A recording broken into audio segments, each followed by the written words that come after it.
Hey everybody, Cher here with you. Welcome to my channel. So today I'm going to bring you along on a little journey that I'm really excited about. Recently I purchased a springform pan.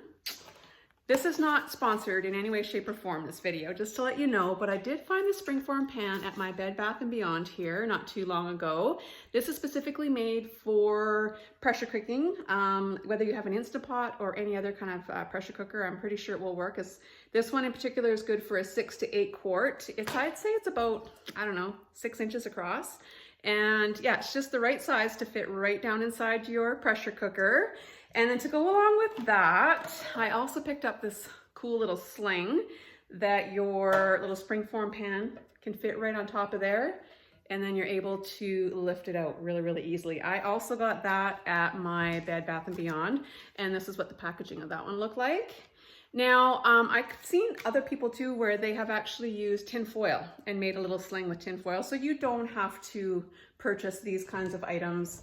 And if you happen to have a small springform pan at home, you don't have to purchase a special one. As long as it fits in your, your pressure cooker and you've got a little bit of room to spare on the sides, that's all you need. So I've been totally scouring Pinterest and YouTube the last little bit, trying to find the perfect cheesecake recipe. There are so many out there. Oh my gosh, you guys. So what I did was I just basically kind of pulled bits and pieces from a few recipes, and I'm just going to kind of wing it, and hopefully it all turns out. Like I said, they're all basically the same. I mean, the ingredients are very similar in all of them. So some of the times vary on the cooking, some of the measurements vary. There's some that uses eggs, some that don't. So anyway, I kind of, like I said, I picked a couple and kind of just put the two of them together. So we'll see how this turns out. I just thought I'd bring you guys along. Like I said, I'm super excited and super hopeful that it's gonna be good. So let's go for it. So the first thing I need to do is prepare my little springform pan here. So to do that, I'm just gonna take the bottom piece off. I just washed this because it's the very first time I'm using it, so I wanted to make sure it was super clean. And I have a piece of parchment paper here, and I'm gonna just put that right over top of the bottom piece.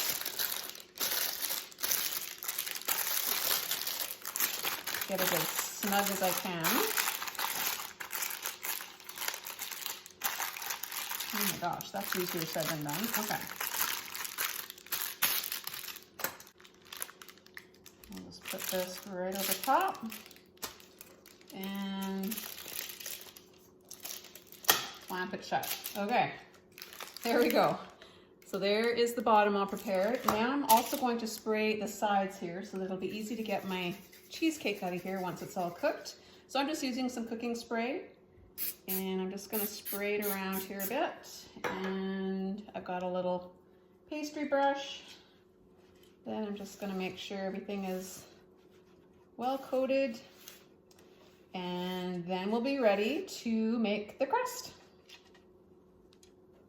So for the crust, I have 3/4 of a cup of graham wafer crumbs, 2 teaspoons of just white sugar, and 2 tablespoons of melted butter. And we're just going to mix this all together.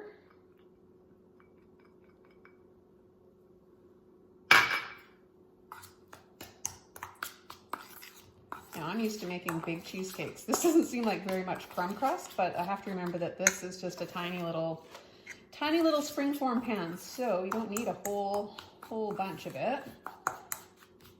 And you want this to be about the consistency of, like, I don't know, wet sand, I guess. You want it to be able to pack together really well, but not be too wet. So you want it to kind of stick together. Yeah, that's pretty good consistency. All right, so now I'm gonna just go ahead and put this right into the bottom of my prepared little pan here. Dump that right on top of the parchment paper.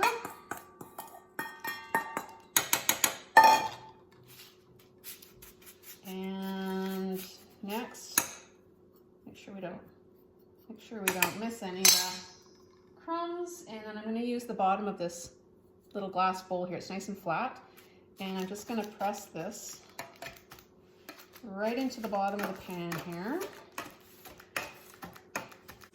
You can also use the back of your hand just to make sure you get all the way to the edges.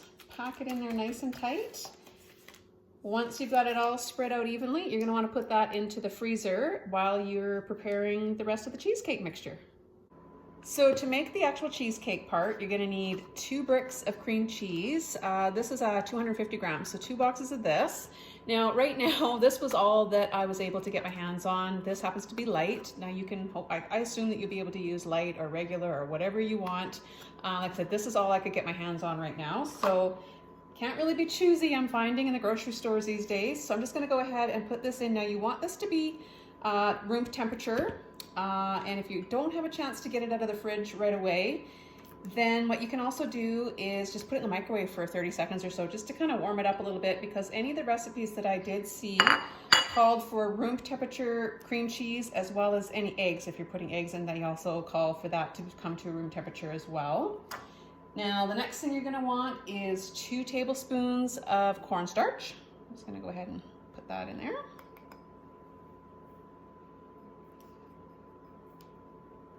And then also gonna need 2/3 cup of white sugar, a 1/2 cup of sour cream,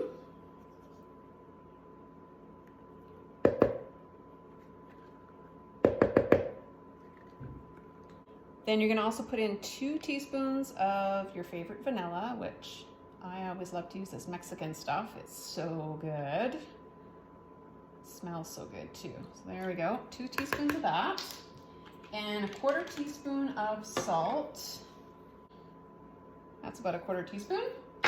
And then the last thing, like I was saying, if you're gonna be using eggs, you want this to be room temperature, and you also want to beat. So this is 2 beaten eggs here that I have. So I'm gonna go ahead and just put that right in with all the rest of the ingredients here.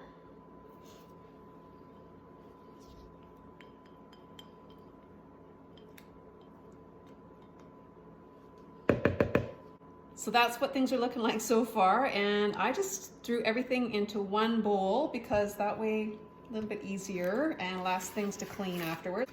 So I'm gonna go ahead and get this all mixed together, and then the next step will be to pour it on top of our crust.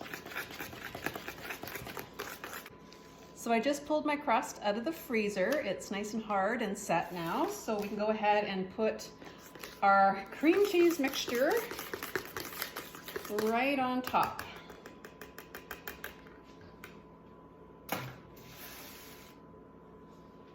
So let's just pour this right on top. Ooh, that looks yummy. Oh, this smells so good already. So I'll make sure that I put all the ingredients in the description box for you guys and the instructions on how to make this little cheesecake so that you can easily refer to that. So I think we're ready to put this into our pressure cooker. So the pressure cooker that I have is actually from Kasori. That's just the brand name. I think that all pressure cookers are pretty much created equally, whether you have an Instant Pot or whatever the brand is that you're using. So I'm gonna go ahead and put 1 cup of water right into the bottom of the pot here. And then I am going, just move this over here. I'm gonna go ahead and put my little cheesecake right into my sling. Look at how easy that is, guys. Oh my gosh, I love it. And then I'm gonna lower it right down inside. And then I can just even push these 2 little things together, and it just stays together just like that. And we're ready to start cooking. All right, so I'm gonna go ahead and put the lid on. And I'm gonna make sure that I'm in the locked or sealing position, which I am. Now, every model is a little bit different, but on my particular machine, I'm going to want to go to manual, and I want this to be on the highest pressure. So mine isn't on the highest pressure right now, so I'm going to go ahead and hit the pressure button, and I'm going to make sure it's on the highest pressure, which I am now. Now I'm going to hit my cook time because I want this to cook for 28 minutes. So I'm just going to bring that down to 28, and then I'm going to go ahead and push start. and we should be good to go. It's gonna take a little while for this to come to pressure, and after it's done its cooking, I'm gonna wanna let this sit for 10 minutes. I don't want to release the pressure. I want this to just to do a natural release for 10 minutes, and then we can take the lid off. So I'll show you what that looks like when we are done with the cooking process. All right, so as you can see, this has been counting down for 10 minutes now. It's finished cooking and it's done a natural pressure release. So I'm just gonna release whatever pressure is still left in here, which there's none, and my pin just dropped. So I'm gonna go ahead and take the lid off. Let's see what we got. Oh my goodness, yum. Okay, let's just see here. That's a great thing about these silicone lifters here, is that it's not so hot that I can't take it out. So this is what it looks like. So as you can see, there's a bit of water pooling on the top. So what I'm gonna do is I'm just gonna take a piece of paper towel and I'm going to just carefully kind of soak up all this water. And then I'm gonna let this cool off a little bit on my counter, and I'm gonna put it in the fridge for at least 4 hours. Ideally, probably overnight is best. I don't know if we'll be able to wait till tomorrow to eat this, but we'll see how it goes. And I plan on putting some of this on top. I'm gonna make this a cherry cheesecake. So I will keep you guys posted once I actually cut into this bad boy, and I'll let you know how it turned out. Like I said, this has got to chill in the fridge for at least 4 hours. Like I said, ideally overnight. So next time you see me, I will be slicing into a piece of this awesome, yummy, hopefully yummy cheesecake. All right, so believe it or not, I actually was able to leave this cheesecake in the fridge overnight. We didn't dig into it. So I'm really excited to take this thing off and see what we've got. Now I am a little bit concerned. There was definitely some moisture underneath here, and I'm really hoping that water didn't seep underneath this little lip here and make my graham cracker crumb soggy. So I'm keeping my fingers crossed. All right, let's, just gonna run this knife around here. It looks like it's kind of pulled away, and I don't think that it's stuck. I'll do that just in case. All right, here we go. Moment of truth. Looks good so far. Looks pretty good. There's a little crack on the top, but that's not a big deal because I'm gonna cover it up with some cherry pie filling anyways. So I'm just gonna transfer this to a different plate. Okay, so I'm gonna just go ahead and put some of my cherry pie filling on it. You could put whatever topping you would like. You could put fresh fruit, you could do whipping cream. I've seen all kinds of different things done with these cheesecakes, but this is just a really good basic neutral kind of flavored cheesecake, and I think it would go really well with anything. So I'm just gonna get this covered, and then I will dig into this and we'll taste it and see what it's like. All right, everybody, let's cut into this. I'm so excited. My very first Instant Pot cheesecake. Now, the ones I usually make, when I do the crust, I always bake in the oven, so it's going to be interesting to see what kind of a consistency this is and what it tastes like. Oh, it's definitely soft. Let's see here. First piece is always the hardest one to get out, right? Come on. There we go. Now, part of my crust is still in here. Yeah, I think, guys, maybe a little bit of moisture got in to my crust here, but we'll see what that tastes like. I know it didn't come out of the pan the greatest, but it doesn't really matter what it looks like so much as how it tastes, right? So, I'm gonna give it a try.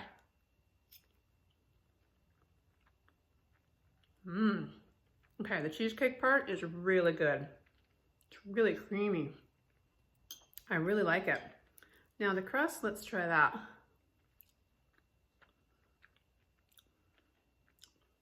It's not bad. I wasn't sure if I was gonna like it because it wasn't baked first.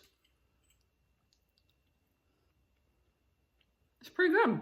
Oh my goodness, you guys. I'd say that this was a definite win for me. I can see myself using this base for other cheesecakes to come for sure. I think maybe next time though, just to make sure that no moisture gets into my crust, I will put tin foil around my springform pan just to make sure nothing can seep in there. And I might even put my little trivet that came with my Instant Pot. I'll put that on the bottom just to bring it up a little bit higher so that it's definitely not sitting too close to the water. But oh my gosh, you guys, this cheesecake part is really, really good. So I hope you guys give this a try. If you're like me and have an Instant Pot or a pressure cooker of any kind, and you're not really using it that much, I've been really, really trying to just push myself to use it more. And you know what? I'm really enjoying it. I've made a lot of different things in my pressure cooker that I never ever dreamed I would. And I really do enjoy using it. And now that I know I can make cheesecake, oh my goodness, sky's the limit, guys. Anyways, hope you've enjoyed this little video today. And until next time, I'll catch you on the next one. Bye for now, everybody. Yum.